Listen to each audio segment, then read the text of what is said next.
Wow, elle est trop cool ta dernière illustration. Merci, c'était pas mal de taf. C'est du talent surtout. Moi j'en ai pas. Je sais faire que des bonhommes bâtons. Tu vois les choses comme ça? C'est dommage. Mais attends, on va en parler. Âme d'artiste, le podcast chill qui s'intéresse au tréfonds de ton âme et à la créativité.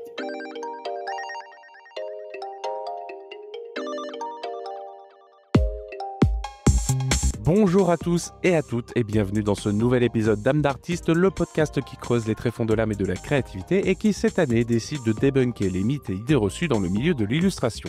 Aujourd'hui les amis, nous allons nous attaquer à quelque chose que j'ai souvent entendu lors des salons que j'ai fait dans ma vie de créatif. Une phrase qui semble toute bête mais qui porte des conséquences assez néfastes pour l'estime de tous et toutes, artistes ou non. Cette phrase, il faut du talent pour être artiste. Est-ce que c'est vraiment une question de talent ? Et puis c'est quoi le talent ?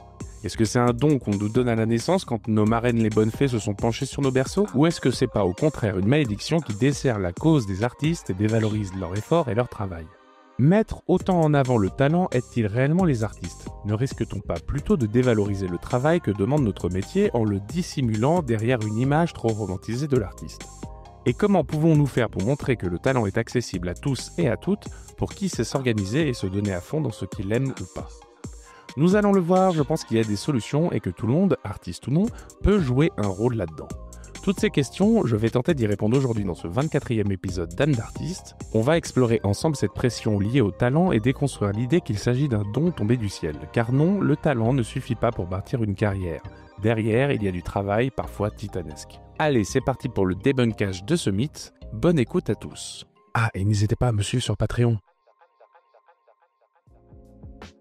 Ce mythe selon lequel il faut du talent pour être artiste a plusieurs origines selon moi. C'est autant quelque chose qui s'est construit sur le temps long que des barrages que nous nous imposons à nous-mêmes et qui nous empêchent trop souvent de passer le pas de la porte de la vie créative.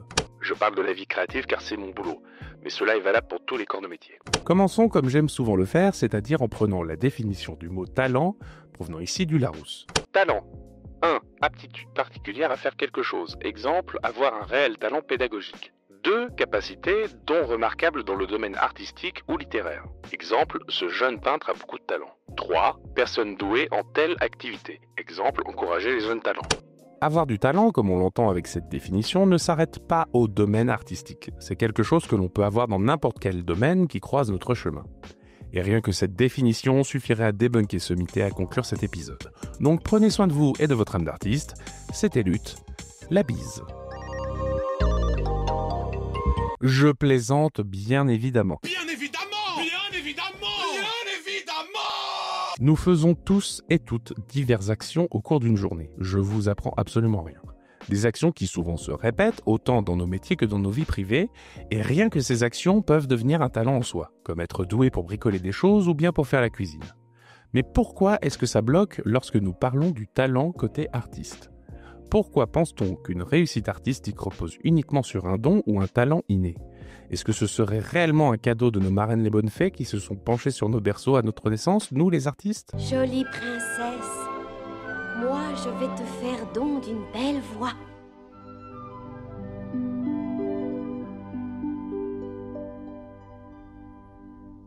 Ne soyons pas ridicules, j'ai beau aimer les contes, vous ne me ferez pas avaler de telles salades. Ce n'est évidemment pas un don diva tombé du ciel qui m'a fait devenir illustrateur. Puis moi je suis team maléfique. Cette vision du talent pourrait également venir de l'histoire de l'art et des artistes que ceux qui écrivent l'histoire ont choisi de mettre en avant. Quand on pense art, très généralement, en tout cas c'est mon cas, on imagine des peintres célèbres comme Rembrandt ou Léonard de Vinci. Et pour les plus féministes d'entre nous, on pensera aussi à Frida Kahlo ou encore Elisabeth Vigée-Lebrun. En bref, des gens qui ont marqué l'histoire de l'art avec leurs images incroyables. Mais quid des artistes plus modestes qui ont, elles et eux aussi, réussi leur vie créative ? Cela fait écho avec le précédent épisode d'Âme d'artiste, l'épisode 23 sur le mythe de l'artiste parfait. Dans cet épisode, je déplorais le fait que les algorithmes des réseaux sociaux ne mettaient en avant qu'un certain type d'artiste. Mais au-delà des algorithmes, il y a aussi un manque de visibilité pour le reste du spectre des illustrateurs et illustratrices, justement parce qu'ils n'osent pas montrer ce qu'ils étaient vraiment, par peur de ne pas coller à ce que l'algorithme met en avant et de ne pas avoir assez de succès.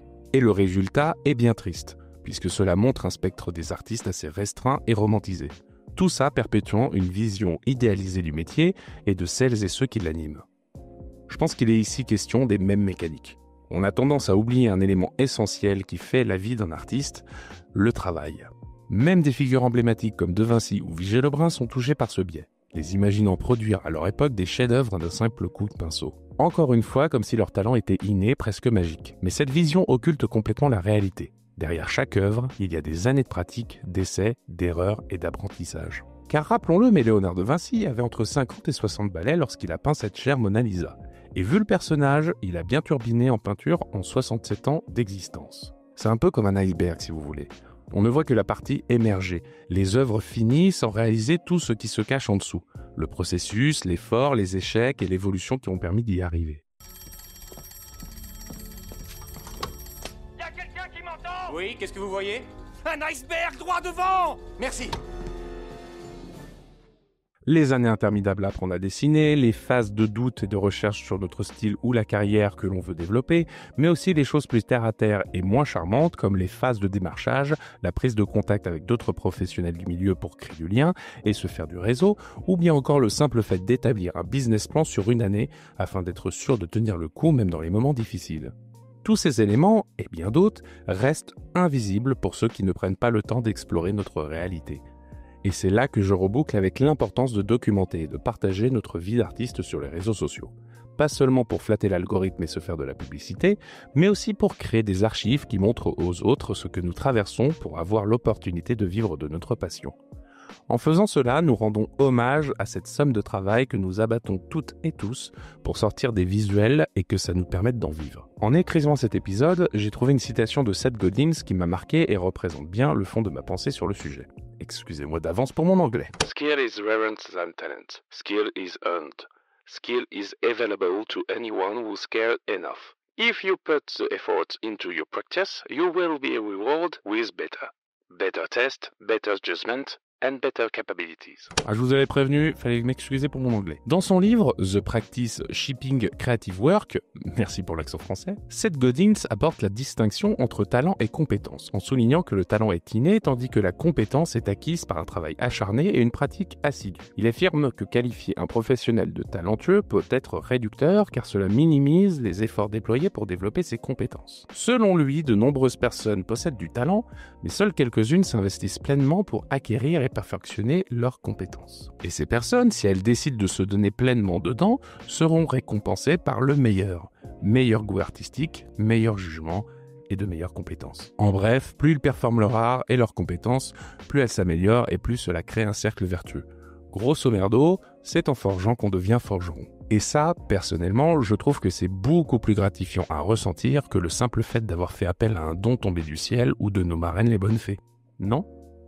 Finalement, le talent, comme l'idéalisent les gens, n'est même pas si nécessaire pour arriver à quelque chose, car la réussite dépendra de tous les autres facteurs que l'on se doit d'enclencher si l'on veut s'en sortir comme illustrateur et illustratrice professionnelle. C'est bien beau d'avoir du talent et des compétences, mais si l'on ne fait rien pour que ça arrive aux yeux du client, ou pour augmenter notre réputation professionnelle, cela revient à juste peindre le dimanche. Et il n'y a aucun mal à ça, ici on se focalise vraiment sur les artistes professionnels. Si l'on ne se donne pas autant à fond sur la mise en avant de notre travail, sur la création d'un réseau ou encore sur les connaissances de ce qu'est un business solide et sain, on va pas très loin en fait. Et croyez-moi, j'essaye de l'appliquer aussi à moi-même. Donc, résumer les artistes qu'à des gens talentueux, c'est aussi cacher les impondérables obligatoires de nos métiers. Mais si ce n'était que ça, cette simple phrase sera encore facilement oubliable. N'y a-t-il pas derrière quelque chose de plus lorsque l'on nous parle de talent ?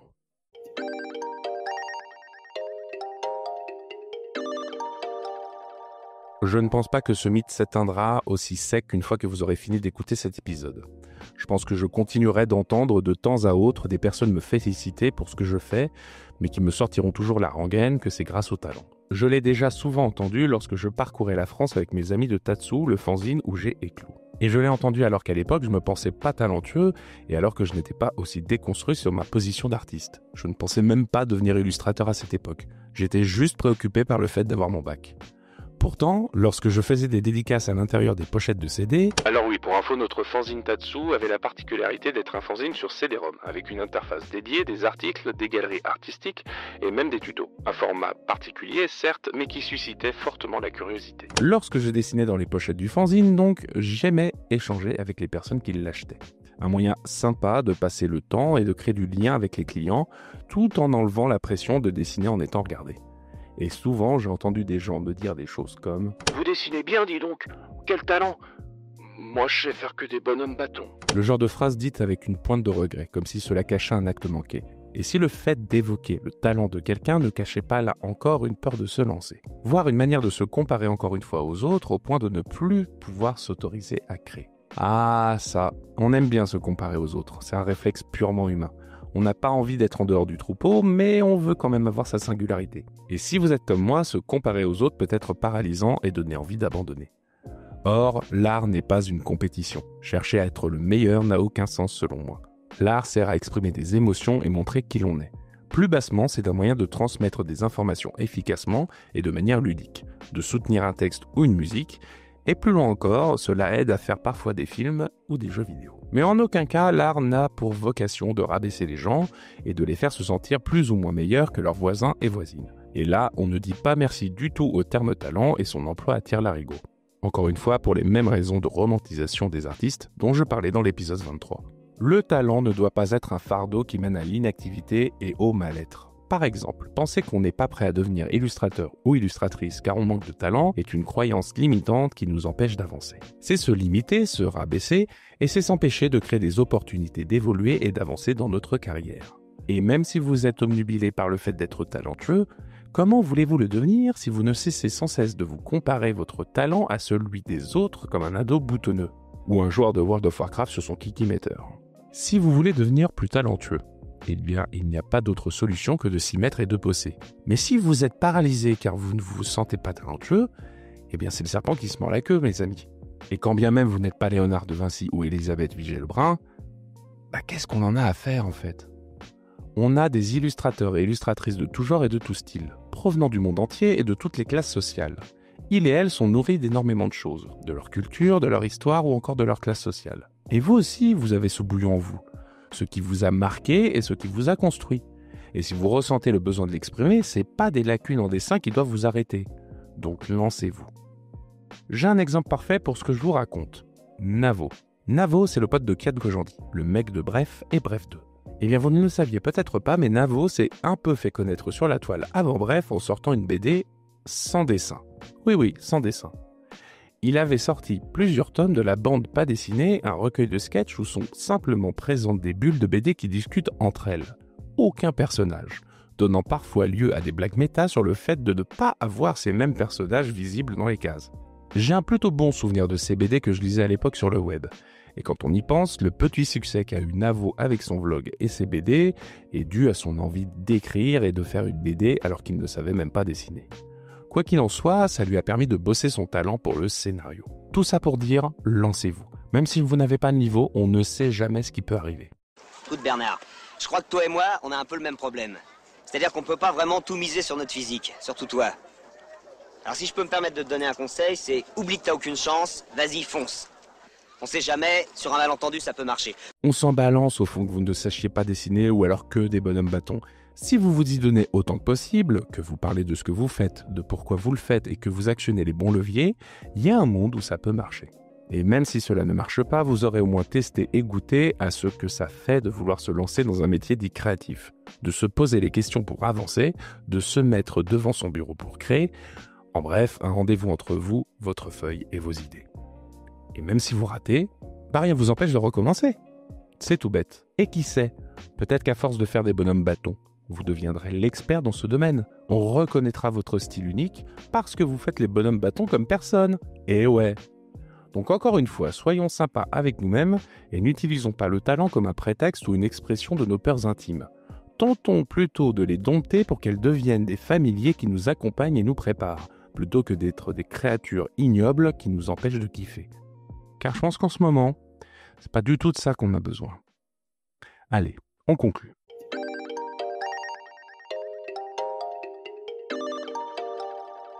On s'est donc attaqué au mythe du talent chez l'artiste. Et on a vu que, bien souvent, c'est quelque chose que l'on idéalise chez les autres. Mais derrière cette idéalisation, voire cette romantisation, se cache une réalité bien plus vaste et souvent invisible, comme un iceberg. Si on ne prend pas le temps d'explorer ce qu'il y a sous la surface ou de documenter nous-mêmes ce qui s'y cache, il y a de fortes chances de penser que le talent est un don tombé du ciel. Or, et on l'a vu tout au long de cet épisode, ce n'est pas un cadeau des marraines les bonnes fées. Oui, vous aurez compris, j'aime beaucoup cette expression, elle me fait beaucoup rire. D'ailleurs, réduire la réussite ou la valeur d'un artiste à une simple question de talent peut être réducteur, voire contre-productif. Être doué pour quelque chose, c'est un avantage, certes, mais il faut plutôt le voir comme une prédisposition. C'est un point de départ, pas une finalité. Ce qui fait vraiment la différence, c'est ce qu'on en fait. Moi, par exemple, j'avais peut-être des facilités en dessin, mais c'est l'envie d'en faire mon métier qui m'a poussé à bosser, à apprendre et à progresser. Et même sans prédisposition particulière, si vous avez envie de devenir artiste, c'est tout à fait possible. Parce qu'au fond, ce qu'on appelle le talent, entre guillemets, c'est surtout le résultat de beaucoup de travail, de passion et d'une réflexion sur comment construire sa vie créative. Alors si vous voulez vous lancer dans les métiers de l'image, tentez le coup. Commencez déjà par vous entraîner chaque jour, puis avec le temps, vous apprendrez aussi à affûter autant votre coup de crayon que votre sens du business. Et pour celles et ceux qui sont déjà dans le métier, pourquoi ne pas documenter votre parcours ? Un blog, une chaîne YouTube, même un fil Twitter ou Instagram.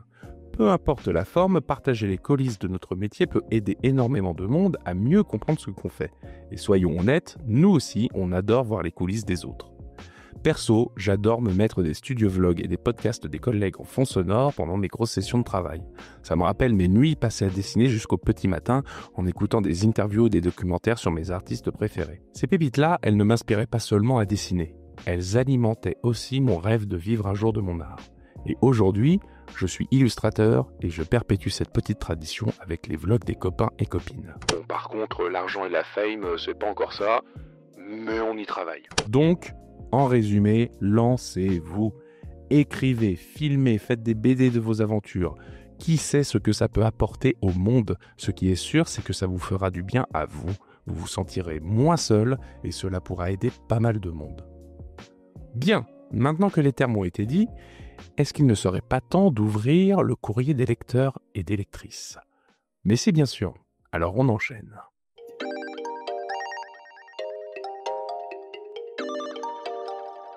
Et ben voilà les amis, c'est le moment de cette session live du courrier des lecteurs et des lectrices. Je ne sais pas si vous l'attendez avec impatience, moi je sais qu'en tout cas ça me fait quand même plaisir de partager avec vous ce que vous me partagez en DM. Encore une fois, je m'excuse parce que je ne sais pas faire quelque chose sans m'excuser, mais je m'excuse si je bafouille, si je fais des trucs machin. Là, il n'y a vraiment pas de script. Je me lance et déjà, je dois dire que je kiffe de pouvoir bouger les bras et de me sentir dans une pièce plus grande que 6 mètres carrés qui était dans ma chambre. Donc c'est super génial, ça me fait super plaisir. Et ben on va commencer tout de suite. Aujourd'hui, j'ai 2 petits courriers pour vous, les amis. On va commencer par le premier de Hakenritter, mon pote Baptiste, motion designer avec qui j'ai été à l'EPSA. Et ça fait super plaisir qu'il m'ait écrit et répondu à l'appel que j'ai fait sur Instagram. Donc n'hésitez pas à me suivre sur Instagram si vous découvrez le podcast, parce que c'est là-bas que je fais les appels pour le courrier des lecteurs et des lectrices. Donc n'hésitez pas, voilà, ça c'est dit, c'est fait, le call to action, on le connaît. Donc voilà, qu'est-ce qu'il nous dit ce petit Haken ? Il nous dit « Alors, personnellement, je pense qu'il y a des prédispositions et des affinités à l'art. Le talent se travaille et se développe, ça c'est sûr. Mais il existe réellement des gens qui ont l'œil dès le plus jeune âge, donc une petite partie de talent entre guillemets. Après, c'est en forgeant que l'on devient forgeron. » Et bien ça rejoint fortement ce que je disais dans l'épisode, justement, c'est que oui, effectivement, le talent, c'est un mélange de plein de choses. Ça a les origines de ce que l'histoire de l'art a décidé de garder, mais aussi, c'est aussi un peu l'expression de peur interne des gens face au fait de se lancer dans une carrière créative ou ce genre de choses. Mais c'est aussi une manière de voir les prédispositions comme quelque chose de « Ah, je peux pas l'obtenir, donc c'est dommage ». Alors qu'en vrai, oui, effectivement, si on a des prédispositions et qu'on veut les favoriser, c'est tant mieux, mais ça n'enlève pas qu'il va y avoir une grosse partie où il va falloir frapper le fer tant qu'il est chaud, sinon ça va être tout aussi dur, mais ça ne veut pas dire à contrario que quelqu'un qui n'a pas ces prédispositions ne peut pas se lancer en fait. Tout bêtement, ça va peut-être être un peu plus dur, va peut-être falloir prendre certaines bases plus au sérieux que quand on a des prédispositions. Mais ça n'empêche pas clairement de se lancer dans une carrière artistique si on n'a clairement pas de disposition pour le dessin à la base. Et j'ai envie de dire, même en ayant des prédispositions, tout dépend desquelles. Moi, par exemple, j'avais une prédisposition pour dessiner des personnages, j'avais cet attrait-là, mais tout ce qui était décor, et même encore maintenant, les décors, vous en voyez pas beaucoup sur ma page Instagram, parce que c'est pas du tout ce qui m'a intéressé. Donc, est-ce que les prédispositions, c'est vraiment quelque chose qui vient de nous, style dans l'ADN, etc., héritage culturel, etc., ou est-ce que c'est aussi, tout bêtement, ce qui nous a intéressés dans les premières années de notre vie, et qui nous marque au plus profond? Ça, pour le coup, je suis pas neurologue, je suis pas dans le DNA medical. Moi, je suis juste un artiste qui parle d'artiste. Mais je pense que oui, il y a un peu de ça quand même. Il y a un peu un truc où les premières années de notre vie, on découvre des choses, on découvre des images, des sensations. Moi, je me souviens très bien de certains livres qui m'ont marqué quand j'étais plus jeune. Par exemple, petite anecdote, je me souviens d'un conte qui parlait d'un petit lionceau. Alors je me souviens plus du tout de l'histoire, mais je sais que c'était un lionceau anthropomorphisé, pardon. Et il y avait pareil son papa, sa maman, sa famille, ses amis, etc. Ils étaient tous avec une tête de lion assez réaliste, mais avec des gimmicks cartoon. Et il y avait un truc très charmant, alors que c'était des illustrations un peu datées, un peu vieillottes. Et ça, je m'en souviens très clairement que j'adorais beaucoup ce livre. Et des années plus tard, quand j'ai découvert Black Sad, qui est quand même un des parangons en termes de BD sur les animaux anthropomorphisés, bah ça a matché quoi. Et je pense qu'il y a quelque chose qui relie le moment du Mehdi qui a découvert Black Sad au Mehdi qui découvrait ce petit livre qui est un de ses premiers livres de sa vie quoi. Donc, je pense qu'il y a des trucs un peu comme ça qui se relient où les premières années façonnent ce qu'on va aimer plus ou moins dans la suite. Et évidemment, les goûts évoluent en fonction de plein de facteurs. Voilà. Donc, je pense que même si on a des prédispositions, ça ne veut pas dire que c'est ancré en nous et ça ne veut pas dire qu'on forcément on va en faire quelque chose. Et si on veut en faire quelque chose, certes, ça va nous apporter des facilités sur certaines choses. Par exemple, comme je disais, moi, avoir des prédispositions pour faire des personnages, mais je vais quand même devoir taffer derrière pour les décors. Donc du coup, quoi qu'il arrive, et comme le dit très bien Baptiste, c'est en forgeant qu'on devient forgeron, et devenir forgeron, avec une formation, tout le monde peut le devenir. Je caricature, mais c'est un peu ça, c'est que même sans prédisposition, on peut devenir forgeron. Donc du coup, encore, ça rejoint le propos de cet épisode, c'est que si ça vous intéresse un petit peu d'être artiste, alors moi, dans l'épisode, je parle de manière très professionnelle, en mode lancez-vous, devenez, faites carrière, etc., même si c'est juste en mode peinture du dimanche, si vous avez envie de le faire, faites-le. Et ne vous comparez pas. Inspirez-vous plutôt des gens que vous pensez hyper talentueux par rapport à vous, plutôt que de juste les comparer, de les catégoriser comme quelqu'un qui est talentueux et d'un niveau que vous atteindrez jamais. On ne sait jamais de quoi l'avenir est fait. Donc du coup, juste lancez-vous, testez des trucs et au pire, ce qui se passera, c'est que vous comprendrez un peu plus dans l'univers dans lequel on baigne et comment on évolue et peut-être que ça vous permettra de réfléchir à 2 fois. Alors je dis ça sonne vraiment très méchant, dit comme ça, je suis désolé. Et ça vous permettra de vous dire, ah oui, ok, il a du talent, mais le talent égale travail en fait. Le talent égale temps, passion, dédication, etc., etc. Bref, voilà, merci Baptiste pour ce premier message, ça me fait super plaisir et on va passer au message d'après. Et le message suivant, et qui sera le dernier message de cette session des courriers des lecteurs et des lectrices, nous provient de Simon Pirat, qui est illustrateur et c'est un poteau à moi puisqu'on s'est rencontrés sur la communauté de Sens Créatif. Et son message, je dois vous le dire tout de suite, m'a vraiment énormément touché. En ce moment, il y a énormément de messages qui arrivent et qui me touchent vraiment énormément et je sais pas quoi faire quand je les lis, je suis en mode ok, waouh, nouvelle sensation, je ne comprends pas ce qui se passe, mais ça me touche énormément et je te remercie Simon pour ton message et je vais vous le lire tout de suite. Salut Mehdi, je voulais juste te dire que j'ai commencé ma chaîne YouTube de vlog artistique grâce à ton dernier épisode de podcast. Ton épisode m'a convaincu que je pouvais aussi raconter ma vie d'artiste même si je galère. Sans être dans la complainte, on peut aussi raconter ce qu'on vit vraiment. Ça faisait vraiment très longtemps que je voulais faire ça sur YouTube, qui me convient mieux comme format que les autres réseaux. Donc, merci beaucoup. C'est moi qui te remercie en fait. c'est moi qui te remercie parce que franchement, recevoir ce genre de message, je ne pensais pas que un épisode de mon podcast pouvait donner l'étincelle, pour lancer un projet comme le tien, j'ai été voir, j'ai suivi tous tes vlogs jusqu'à ce jour. Et ça fait super plaisir de devoir prendre la caméra, même si évidemment on sent que c'est nouveau, que tu balbuties et tout. T'y vas, tu te lances, tu racontes ce que tu as à raconter, tu sors les tripes et tu sors ce que tu ressens. Et ça fait super plaisir à voir, même s'il y a très peu de montage et tout. Ça fonctionne, c'est super agréable et c'est super touchant. Alors je suis peut-être pas objectif parce que tu viens juste de me dire que c'est grâce à mon podcast, je sais pas, mais ça me fait plaisir de voir qu'effectivement le message est passé, que quelqu'un, ne serait-ce qu'une personne, a décidé de braver ses peurs, de braver le fait de remettre toujours à demain et de se dire vas-y, là, je le fais, on y va et on voit ce que ça donne. Et moi, franchement, je suis fan, ça me fait super plaisir de voir que tu fais ça. C'est super agréable de voir ta progression dans ton atelier, de voir la progression de tes toiles. Donc voilà, moi je peux que vous inviter à suivre Simon Pira sur YouTube pour lui donner un peu de force, lui envoyer quelques commentaires et mettre surtout un like sur chacun de ses vlogs parce que c'est vraiment super touchant de le voir parler devant la caméra et de le voir créer comme ça devant nous. Donc voilà, n'hésitez pas, ça sera dans la description et je te remercie encore pour ça parce que franchement c'est les petites pastilles de kérosène qui font que mon road trip podcast continue. Et ça me fait genre super plaisir, donc merci beaucoup, merci à toi et bon courage dans l'aventure de YouTube. Moi je sais que j'avais lancé ça il y a un moment et puis j'ai complètement arrêté. Et pareil, je suis un peu comme toi, je voudrais reprendre un moment, mais là pour l'instant c'est pas le bon moment parce que je viens de déménager, s'installer, il faut reprendre les codes, etc. Mais ça trotte toujours en tête, donc je pense qu'à un moment je vais ressauter le pas, je vais peut-être oser reprendre la caméra. Nous verrons, mais en tout cas je vous tiendrai au courant.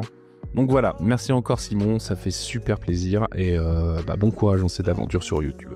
Bon, en tout cas, ça conclut cette session du courrier des lecteurs et des lectrices. Si cela vous intéresse d'échanger avec moi sur l'émission, n'hésitez pas à m'écrire via Instagram où j'essaie de prévenir en story des futurs sujets du podcast. Ou bien encore, vous avez la possibilité de m'envoyer un mail à l'adresse suivante, âme-d'artiste-podcast. Pardon, je vais répéter, excusez-moi, je bafouille. âme-d'artiste au pluriel les deux mots, podcast tout attaché @gmail.com. Vous inquiétez pas, l'adresse est dans la description parce que je me rends compte que la lire comme ça, c'est juste imbitable. Mais c'est pas grave, je répète, âme-d'artiste-podcast@gmail.com. Et que ce soit le sujet du jour ou bien que vous vouliez simplement me parler comme le fait Simon sur le podcast, ça m'intéresse. Donc ne soyez pas du tout timide, venez me partager ce que vous avez dans le cœur et vous passerez peut-être dans le prochain épisode avec grand plaisir. Voilà, sur ce, on va enchaîner sur l'outro et la fin de l'épisode. Des bisous!